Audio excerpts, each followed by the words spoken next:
একজন বাদশাহের একটি বড় ফলের বাগান ছিল। বাগানটি ছিল বিভিন্ন ফলমূলের গাছে ভরপুর।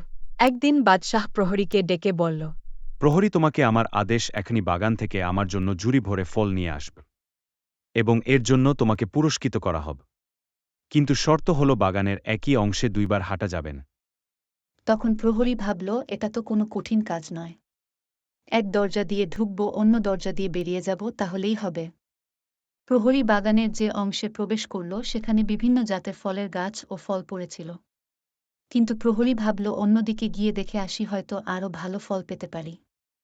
এই ভেবে সে আরও ভালো ভালো ফলের সন্ধানে হাঁটতে শুরু করল। হাঁটতে হাঁটতে প্রহরী বাগানের অন্য অংশে এসে যা দেখলেন। হায় হা! একই অবস্থা, এখানে তো কোনো ফল গাছ নেই। আমি যদি বাগানের প্রথম থেকেই ফল সংগ্রহ করতাম, আমার এখন বাদশাহের কাছে খালি হাতে ফিরে যেতে হতো না। হায় আফসোস, বাদশাকে মুখ দেখাবো কি করে?